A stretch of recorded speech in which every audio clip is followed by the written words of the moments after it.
কারো বিরুদ্ধে আমাদের কোনো বক্তব্য নাই, বরঞ্চ আমাদের বক্তব্য যে বাংলাদেশটা কেমন হওয়া উচিত আর এই ক্ষেত্রে আমরা কি করতে চাই। আরেকজনের মন্দ সন্দ বলে আমার কি লাভ?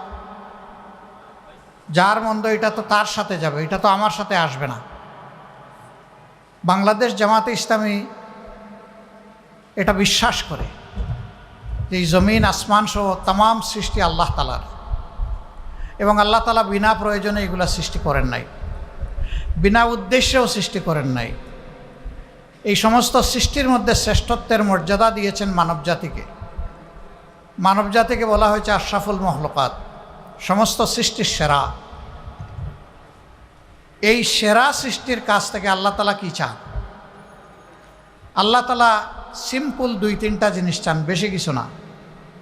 ওমা খালাক্তুল জিন্না ওয়াল ইনসা ইল্লা লিয়াবুদুন।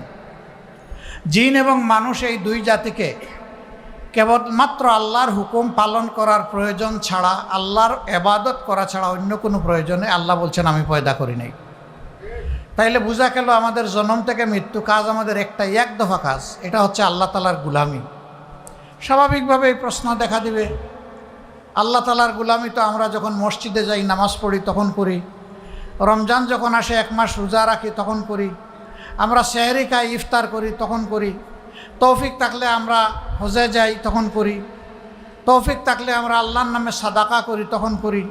কিন্তু আমি তো একজন মানুষ হিসেবে এই সমাজে আমাকে ব্যবসা বাণিজ্য করতে হয়, চাকরি বাকরি করতে হয়, অনেক সাংসারিক দায়িত্ব পালন করতে হয়।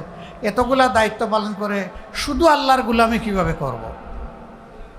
সম্মানিত ভাইরা, এগুলো আল্লাহর গুলামি যদি আল্লাহর হুকুম মোতাবেক হয়। নামাজও আল্লাহর গুলামি হবে না যদি আল্লাহর হুকুম মোতাবেক না হয়।